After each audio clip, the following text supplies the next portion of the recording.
Good morning. मैं doctor Ravindra Kumar Sharma, सहायक आचार्य, व्यवसाय प्रशासन, राजकीय स्नातकोत्तर महाविद्यालय बयाना, बीकॉम फर्स्ट ईयर के समस्त छात्र एवं छात्राओं, आज मैं आपको व्यवसाय प्रशासन विषय का पेपर सेकंड उद्यमता एवं लघु व्यवसाय प्रबंधन का टॉपिक लघु उपक्रम अभिशासक नीति यानी स्मॉल एंटरप्राइजेज एक गवर्निंग पॉलिसी यानी लघु उपक्रमों को अधिशासित या उन पर नियमन एवं नियंत्रण करने वाली क्या नीतियाँ हैं भारत देश के अंतर्गत। तो इससे पहले हम इसका अर्थ देखेंगे लघु उपक्रम नीति का और इसकी रूपरेखा क्या है।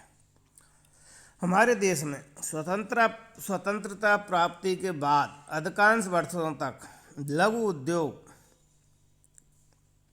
पद का उपयोग लगभग सभी सरकारी एवं गैर सरकारी अभिलेखों, प्रलेखों, रिपोर्टों आदि में किया गया है, किंतु 21वीं शताब्दी में इस प्रवृत्ति में परिवर्तन का श्रीगणेशता हुआ, जबकि देश में सुलम उपक्रम विकास अधिनियम 2006 को पारित एवं लागू किया गया। इस अधिनियम में उद्योग शब्द की जगह उपक्रम शब्द का उपयोग किया गया है।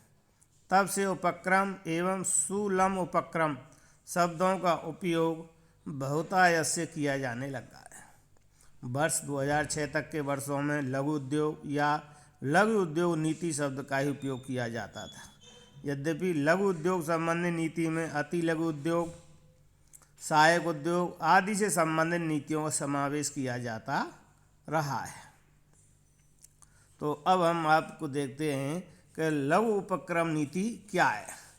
लघु उपक्रम या सुलम नीति वह सरकारी नीति है जिसमें देश के सूक्ष्म, लघु एवं मध्यम उपक्रमों की स्थापना, सुलम के अंतर्गत सारे तीनों चीज़ आती हैं, micro, small and medium enterprises, तीनों शब्दों को मिला के सुलम बनता है। और सुलम में जिसमें इस नीति में ये एक सरकारी नीति है जिसमें देश के सूक्ष्म, लघु एवं मध्यम उपक्रमों की स्थापना, विकास, विस्तार, प्रबंध, संचालन, श्रम, विदेशी पूंजी आदि के नियमन एवं नियंत्रण संबंधी सरकारी विचारधारा का समावेश होता है। इसे हम लघु उपक्रम अभिशासक नीति के नाम से जानते हैं। इस नीति के अंतर्गत क्या ये नीति किस तरह से और कैसे विचार करती है और क्या करती है। यह नीति सब ये देखती है कि लघु उपक्रमों को कब प्रोत्साहित किया जाए, लघु उपक्रमों को कहाँ प्रोत्साहित किया जाए तथा लघु उपक्रमों को कैसे प्रोत्साहित किया जाए।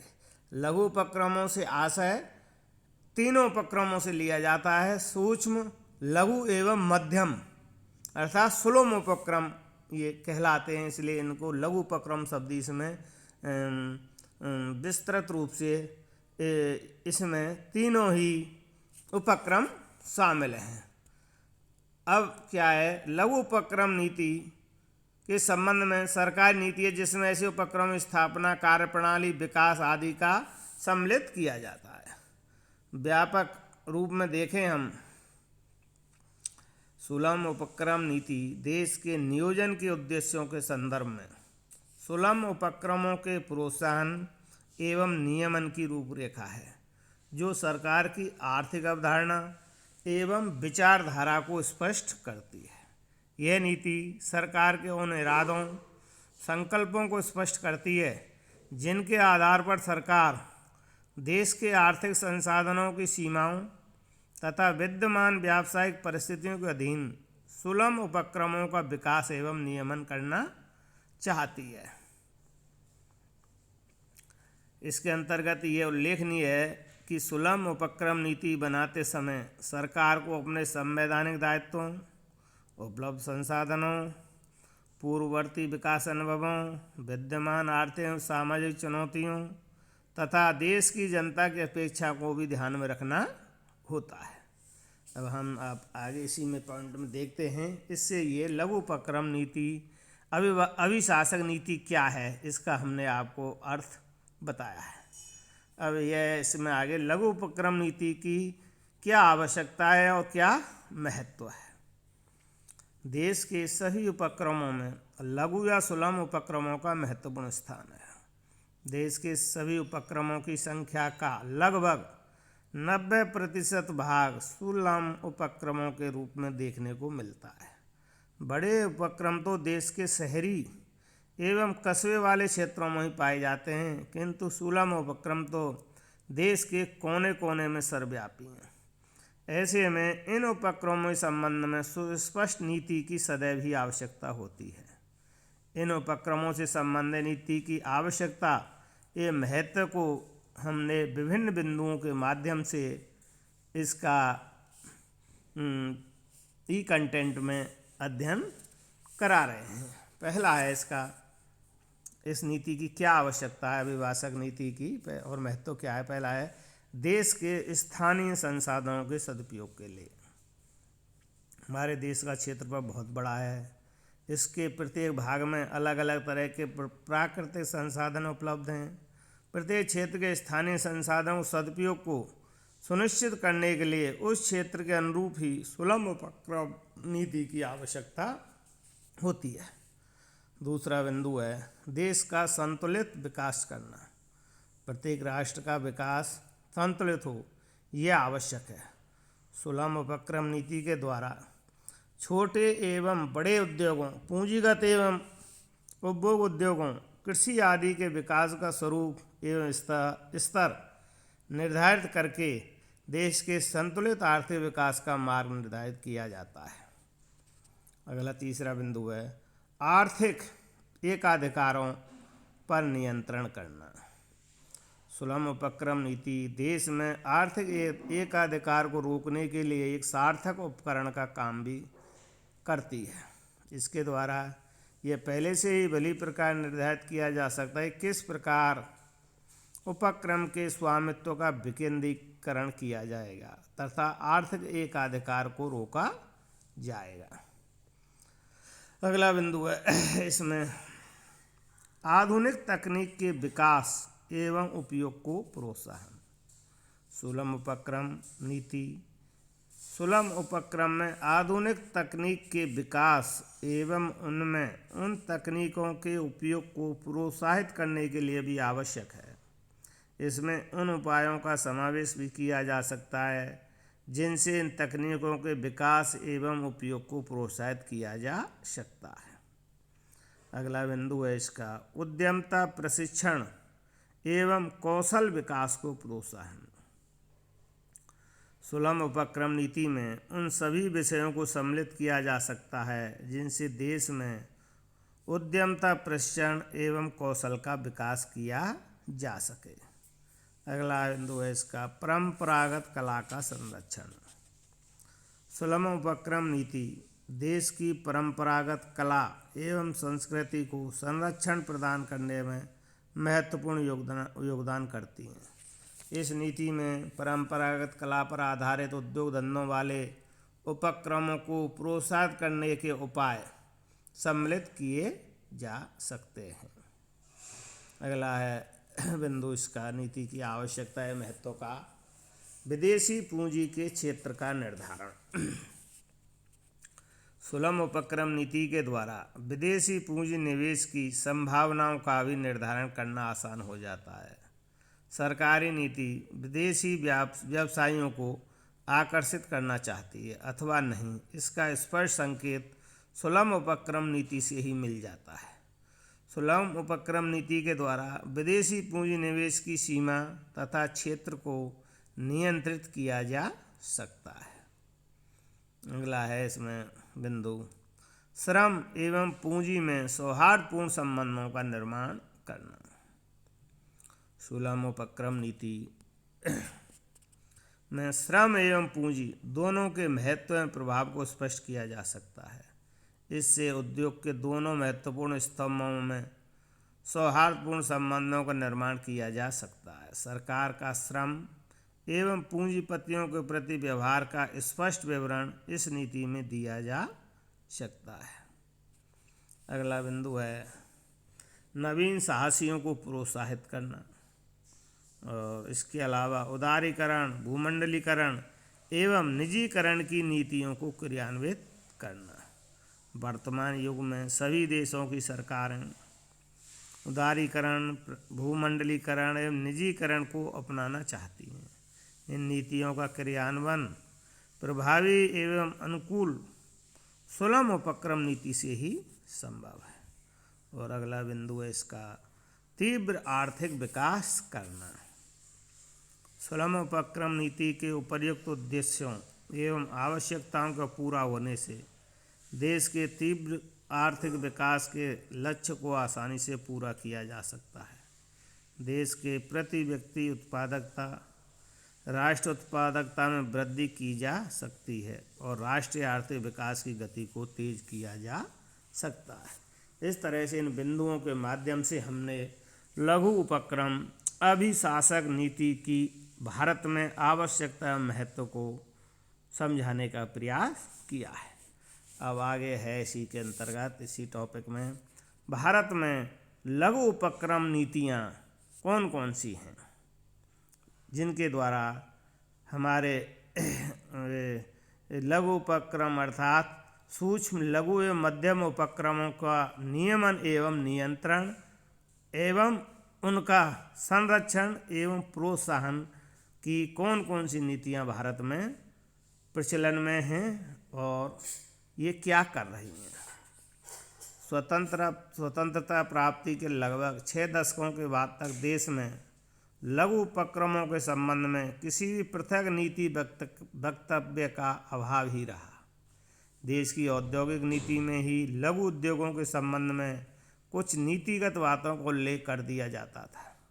हमारे देश में 20वीं शताब्दी तक निम्नांकित औद्योगिक नीति या प्रस्ताव घोषित किए गए थे, जिनमें हैं औद्योगिक नीति प्रस्ताव 1948, औद्योगिक नीति प्रस्ताव 1956, औद्योगिक नीति प्रस्ताव 1977, औद्योगिक नीति प्रस्ताव 80, औद्योगिक नीति प्रस्ताव 1990 और औद्योगिक नीति प्रस्ताव 1991, जो हमने आपको ई कंटेंट में भी दिखा रहा है। वर्ष 1991 के नीतिगत वक्तव्य या प्रस्ताव के बाद कुछ नीतिगत निर्णयों में संशोधन परिवर्तन किया गया। इनमें कुछ संशोधन परिवर्तनों के परिणाम स्वरूप निम्न प्रकार के नीति या पैकेज बनाए गए। पहला, इसके अंतर्गत लघु उद्योगों के लिए व्यापक नीति पैकेज 1999-2000। दूसरा है लघु उद्योगों के लिए नीति पैकेज 2001 और 2। तीसरा, लघु एवं मध्यम उद्योगों के लिए नीति पैकेज 2004-5 और लघु एवं मध्यम उद्योगों नीति पैकेज 2005-6 और 2006 और 7 से आज तक नीतिगत परिवर्तन हो रहे हैं भारत में। इसके अतिरिक्त भारत में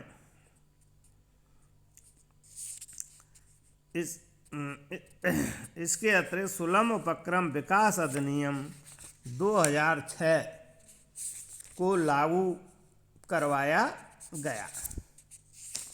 ये 2006 जो उपक्रम है, 2006 सुलभ उपक्रम विकास अधिनियम, ये भारत में एक बहुत ही विकास, इन उपक्रमों का विकास करने में एक बहुत ही महत्वपूर्ण भूमिका निभा रहा है। अब इसमें एक लास्ट पैकेज दिया था सूक्ष्म लघु उपक्रमों को लिए संवर्धन पैकेज 2007। इस संवर्धन पैकेज के अंतर्गत सर्वप्रथम इस विधान का क्रियान्वयन सरकार सभी हितधारियों के सक्रिय सहयोग सुलभ उपक्रम विकास अधिनियम 2006 को प्रभावी रूप से शीघ्रातिशीघ्र लागू करेगी। इस संवर्धन पैकेज दिया था 2007 के अंतर्गत। इसमें सबसे पहला बिंदु यही था कि ये सुलभ उपक्रम विकास अधिनियम 2006 को प्रभावी रूप से लागू करना। दूसरा, इसी में ऋण सहायता। लघु उद्योग विकास बैंक के सहयोग से 50 लाख अतिरिक्त सूक्ष्म उद्यमियों को ऋण उपलब्ध कराया जाएगा। इस हेतु सरकार बैंक को अनुदान प्रदान करेगी ताकि बैंक पोर्टफोलियो जोखिम निधि को बढ़ा सकें। तीसरा इसमें राजकोषीय सहायता। तीसरा है इसके अंतर्गत, इस पैकेज के अंतर्गत क्रेडिट गारंटी फंड के लिए इसके कोष की राशि को आगामी 5 वर्षों में 25 करोड़ रुपए तक बढ़ाया जाएगा। सामान्य उत्पाद शुल्क सीमा एवं इसके लिए पात्रता सीमा को बढ़ाया जाएगा। सूक्ष्म लघु उपक्रमों द्वारा उत्पाद शुल्क के भुगतान की समय सीमा को बढ़ाया जाएगा। मध्यम उपक्रमों के क्रमिक विकास के लिए सामान्य उत्पाद शुल्क लाभों को एक सीमित अवधि के लिए बढ़ाया जाएगा। इसी पैकेज के अंतर्गत 2007 के संवर्धन पैकेज के अंतर्गत है क्लस्टर आधारित विकास सहायता। ये क्या है? सूक्ष्म एवं लघु उपक्रमों के तीव्र विकास के लिए क्लस्टर विकास कार्यक्रम की समीक्षा की जाएगी। इसके लिए सामान्य सुविधा केंद्रों एवं औद्योगिक संरचना का उन्नयन किया जाएगा। क्लस्टरों के सर्वांगीण विकास के लिए सभी आवश्यक उपाय किए जाएंगे। इस संवर्धन पैकेज, लघु उपक्रम संवर्धन पैकेज 2007 के अंतर्गत 5वां बिंदु है प्रौद्योगिकी एवं गुणवत्ता उन्नयन सहायता। खाद्य प्रसंस्करण के क्षेत्र के सूक्ष्म लघु उद्योगों के संवर्धन एवं विकास के लिए निर्धारित किए गए लघु उपक्रम सेवा संस्थानों में 4 प्रशिक्षण एवं उत्पाद विकास केंद्र स्थापित किए जाएंगे। ISO 9000 तथा ISO 14001 मानकों की प्राप्ति में सहयोग करने की विद्यमान योजना को 11वीं पंचवर्षीय योजना में जारी रखा जाएगा।